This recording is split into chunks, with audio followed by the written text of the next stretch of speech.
What's up, you guys?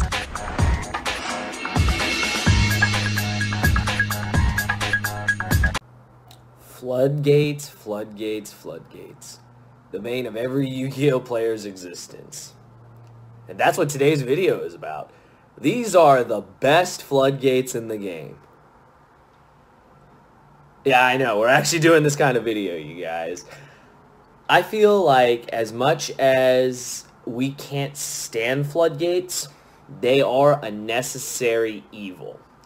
And I think the fact that they are says a lot about formats. I feel that it means that one deck or more are just so powerful that you need to actually floodgate the deck or stun the deck to a point where they can't play or they can't function properly in order for you to have a chance at winning.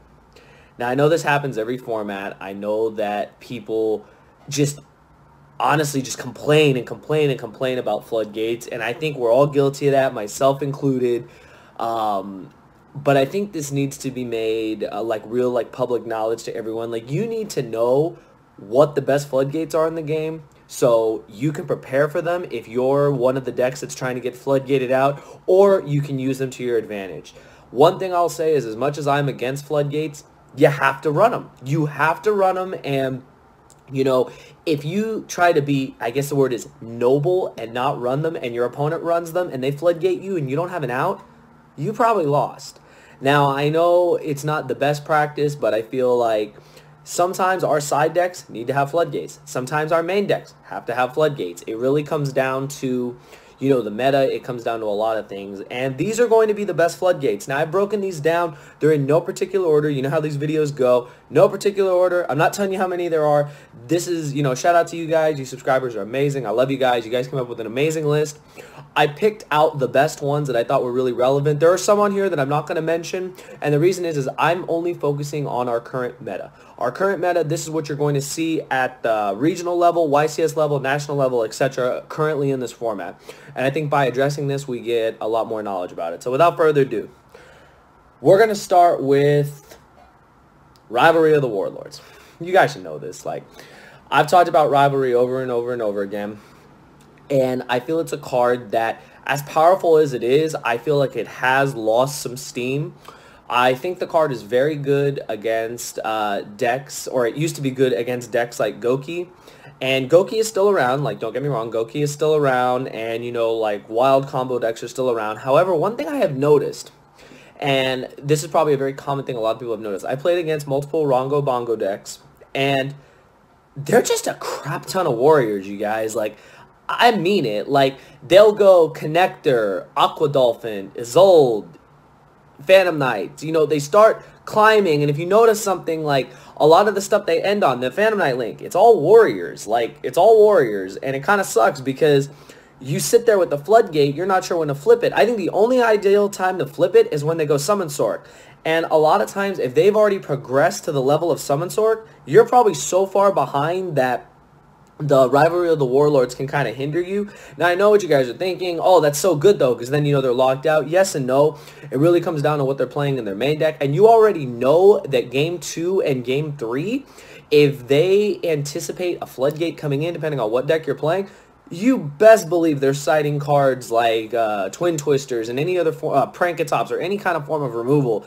And their main goal is going to be to get rid of that Floodgate. Now, I do think Rivalry is still really good against these combo decks. I feel like if you flip it at the right time, it's effective. And that's what I like about it. I like the fact that, you know, it can get in there and it can cause some problems. So that's very, very solid for Rivalry. Rivalry will always be up here because, I mean, I feel it's going to stand the test of time. I feel decks that can really take advantage of it are decks like Thunder Dragons. We're able to side deck this card. It doesn't affect us. We're always able to go into our Thunders. We're always able to go into our, you know, into our main plays.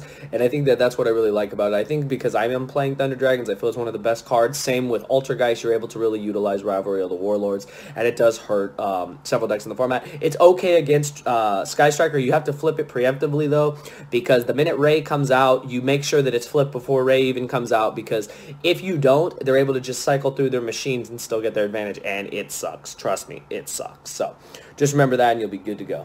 Next is Gozen. Now, with Gozen, to be honest, I feel Gozen is better. I feel Gozen does a lot more, and I say that because I feel Gozen is so strong against decks like Altergeist and decks like Sky Strikers, it's like not even funny. The difference between Gozen and Rivalry against, like, I always like to say Sky Strikers because I feel it is the most represented deck, is that, like I just said, you have to preemptively flip Rivalry. With Gozen, you can just do it at any time. Like, the minute they tag out into Kagari, get back their card, if they don't have a way to get rid of that, they're stuck under fires. They're stuck under fires. And guess what? They don't play any other fires. They can't go into Shizuku. They can't go into Hayate. Same thing. Like, they just can't do anything. And by locking them out, you know, they lose. And Altergeist, don't even get me started on Altergeist. They're all different attributes. Like, my God. Like, I'll be honest. When I picked up Altergeist, I kind of ignore the attributes a lot of times. Because I'm like, oh, this is just a stun deck. You know, plays a lot of, you know, control cards, stuff like that. Oh, they're all spellcasters. Oh, Village is A-okay. And then I looked at their attributes and I was like, oh my God. They flip a Gozen on me. I mean, it's over. Like, it happened to me at Pasadena, and luckily I was able to get rid of it. But let me tell you, like, if you don't have that one Mullaseek to swing in for 500 and get rid of that Gozen, it's horrible. Like, it is horrible. Like, you literally control one monster, and in a deck like that, you can't survive with one monster. You just can't. Like, yes, you can Silk bounce, and then once you bounce it, you really got to make a push. But here's the problem with Ultra, guys. Our push is not an OTK normally unless we somehow got to Boral Sword. And if we got to Boral Sword, we were so far ahead, we should have won the game already.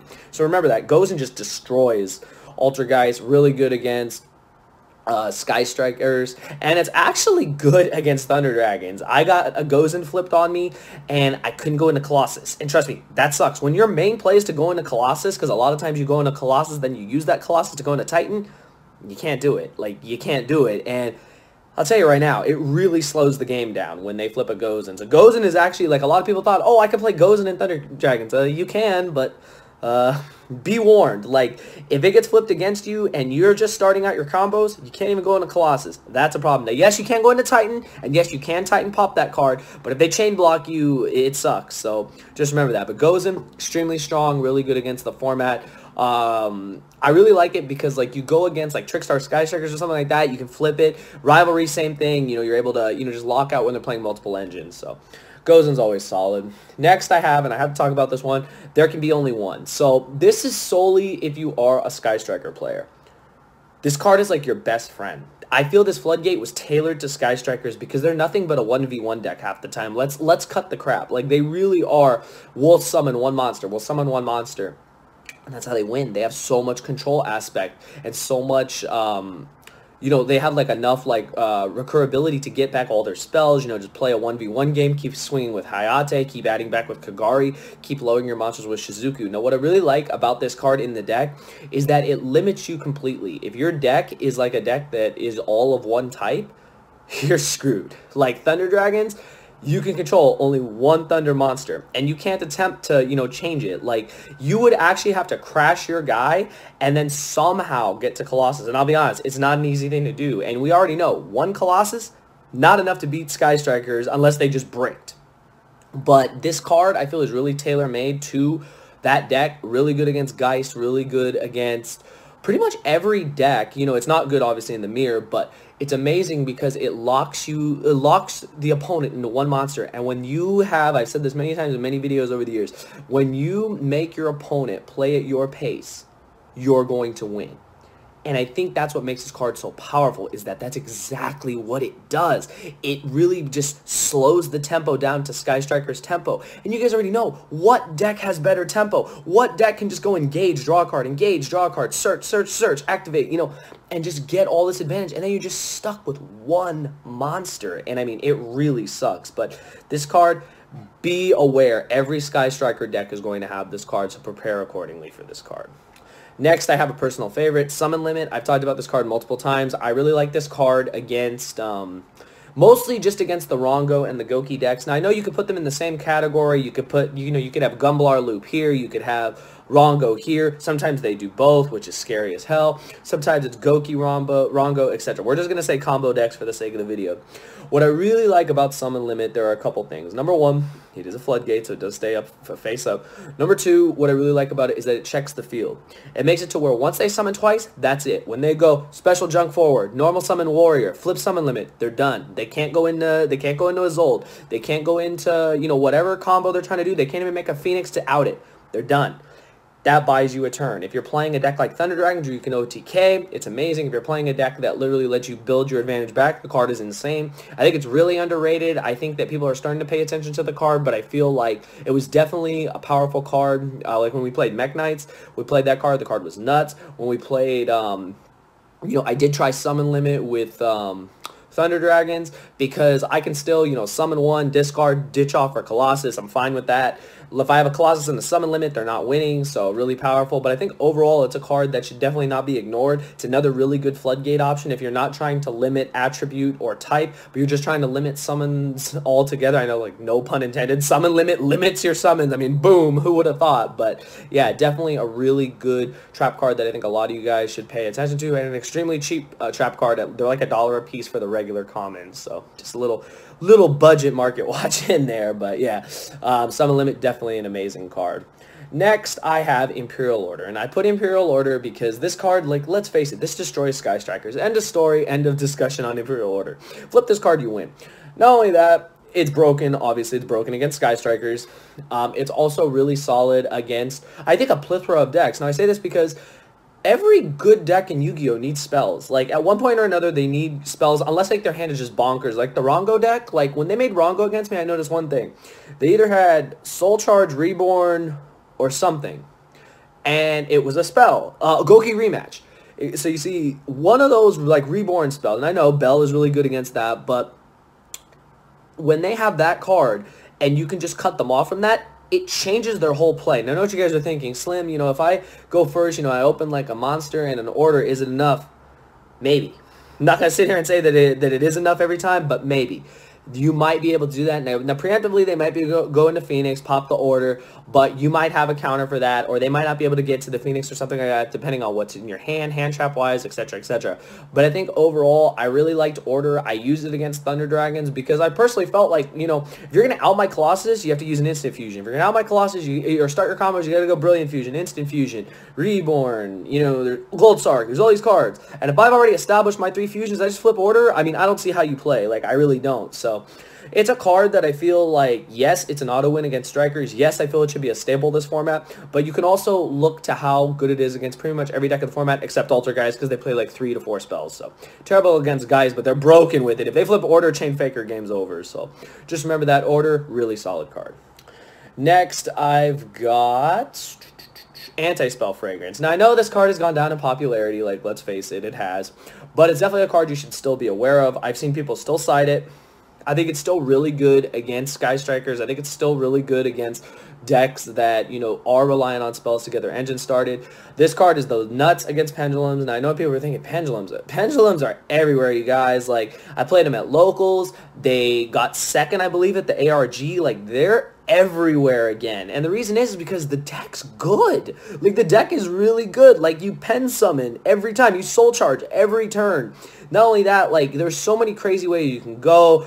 Watch Triff's videos, you guys already know. Shout out to you, Steven. I mean, the crap he's coming up with is just, like, blowing my mind. Like, for real, it's blowing my mind. Like, I mean, it's too bad I was never a Pendulum player, because, I mean, this is just, like, the stuff he's coming up with is crazy, but Pendulums are still a deck, and Anti-Spell basically cuts off their entire deck. Like, it doesn't just say, oh, you don't get to play. You really don't get to play when Anti-Spell is up. So, yes, they have outs to it, but if they don't draw it, I mean, it's a wrap. So, it's just really good, I think, overall against a lot of decks. Now, it's not a card that every deck can play successfully, especially if your deck is relying on spells, but it's definitely a card that if you can protect it, if you can just use it against, your opponents, like key cards when they start going off. It's just amazing because if you lock them and they're just forced to set and then you can, like, OTK them, it's insane. So I always want to mention it because I know someone in the comments will say, oh, you didn't mention Anti-Spell. I'm like, damn, you're right. So you guys suggested Anti-Spell, so I definitely remembered it. And the last, like, trap, I think you guys are noticing these are all traps, and this shouldn't come as a surprise. Most of the best Floodgates are traps. I had to include Skill Drain, and this is from my boy Slops. Shout out to you, Slops. Sloppy Toppy, that's the boy right there. That's James Sled right there, for those of you who already know, like, the regional warrior of the world. Now, I know what you guys are thinking. Skill Drain. Who the hell plays Skill Drain? True Draco plays Skill Drain, you guys. They play, like, 3 to 4 Skill Drains in Monarch Erupt and Skill Drain. I'm just going to say, don't be surprised if you see this card if you're playing against decks like Blue Eyes or decks like Draco, and you guys just think, Slim, when would I play those decks? Never underestimate the meta. That's all I'm going to say. Floodgates all operate the same. They stay face up. They need to be dealt with. Don't be surprised if this card gets flipped because it absolutely destroys like so many decks. You can't do anything if you're playing Thunder Dragons. Can't do anything if you're playing, you know, any deck that needs its effects on field. Yes, you can search. Yes, you can do whatever. But I mean, my God, like, is it not a destructive card even at 1? So, like I said, I didn't want to forget it on the list. Be aware that the card is still around, and when it gets flipped on you, if you don't have the out to it, I mean, that's all she wrote. So, skill drain.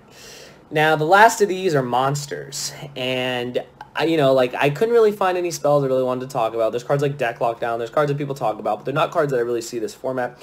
What I do see, though, is these monsters, and we're going to start with Inspector Border. This card is insane. When I was playing Geist, this was an automatic staple in my side deck before I even wrote down the other 12 cards. 3 Inspector Border, without a doubt. I didn't want 2, I wanted 3. I wanted to open this card because this card is the Stones against Thunder Dragons. It was the Stones in the mirror match. It was so good against so many things, except it's just not good against Striker, but it's good against the combo decks. It's good against a lot of things. If they can't answer it, there's nothing they can do. If they can't get to the extra deck, there's nothing they can do. Now, I know what you guys are thinking. In Thunder Dragons, you have Instant Fusion, you have Brilliant Fusion, you have a lot of starter cards, but you don't draw them, it's a wrap.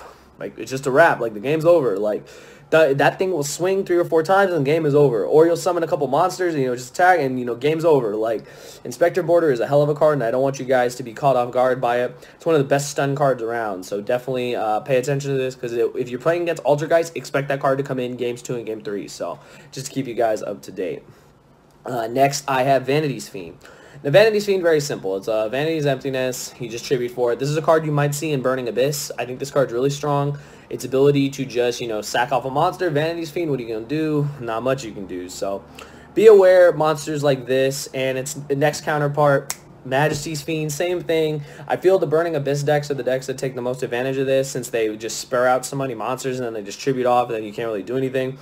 I mean, can't special summon under Vanity's Fiend, can't activate monster effects under Majesty's Fiend. Like, it's insane. No hand traps, no monster effects, period. Like, it's insane. Be aware. That's all I'm going to say. Be aware of these cards. And last but not least, how could I forget Thunder Dragon Colossus? It's a walking mistake. Not only that, it's a walking mistake with built-in protection. It's annoying.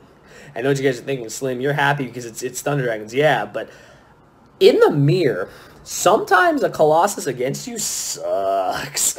Matrix doesn't work. Dark doesn't work. Like, oh, it sucks. You can't use OG Thunder Dragon. Like, man, you guys don't even know sometimes in the mirror. Especially if they have that and a Titan. Like, oh, man, it sucks. So even if you're playing the mirror, Colossus is still, you know, a pain. But I didn't want to end the video without talking about Colossus. There's so many ways to counter it. You guys already know. Widow Anchor, Impermanence, anything that just negates its effect. Awesome. But here's the thing is you got to get to those cards. Colossus usually stops you from searching. You can't get to those cards. You have the Impermanence. Nice. You don't have the Impermanence. It sucks. Just something to be aware of. You guys all mentioned it in the comments. I had to include it to end the video. But these are just what I feel are the most universally played Floodgates. Now, I probably forgot some, and you guys can definitely mention in the comments below what I forgot and what applications you feel they have. Now, I know you guys are going to get mad that I didn't mention Dyna or Banisher of Radiance or any of those like OG like stun cards. The reason is I don't see enough of those decks in the format. Not right now. Border, yes, because it's like a side deck staple in decks like Altergeist, but I do not see Dynas, I don't see Radiance, I don't see a lot of that in like the main competitive meta. Now granted, there may be stun decks that pop up, those are going to be the cards they play, and they can definitely be left in the comments below. They're all really good cards. I just didn't feel that they were necessary for this video because we're talking about the current meta right now, and they're not cards that I personally see. Now I could be completely wrong depending on your area, it could be completely different, but I hope this video was informative. These are universally the most played Floodgates. These are the cards you are going to run into. And if you paid attention to this video, I basically told you guys when you're playing against a certain deck, you're going to know what they're playing. For a quick little recap, you're playing against Geist, expect to see Rivalry, expect to see Inspector Border. You play against Sky Strikers, expect to see there can be only one. You play against any deck, expect to see Imperial Order. Like, that card is the nuts. Like, it really is. You play against Draco, expect to see skill drain, and any other form of these floodgates, if not all of them, because they're insane. You play against BA, you might see these tribute stun monsters. They're insane. You play against Thunder Dragons, well, they better be making Colossus, or, I mean, well, then the deck doesn't work. But anyways, I hope you guys enjoyed the video. I know it's a long video, but you guys like these real in-depth discussions, and this covered a lot of cards. We covered a lot of cards, you guys. You know, shout out to you guys, you subscribers. You guys are amazing. Thank you for the suggestions. Definitely came together with a great list together, and I hope that we can do more of this in the future. I just hope this video was informative and helps any level of players, from the casuals to the competitive, that, you know, floodgates are everywhere. Be prepared for them. Anyways, I hope you guys enjoyed the video. Give it a thumbs up, and thank you for watching.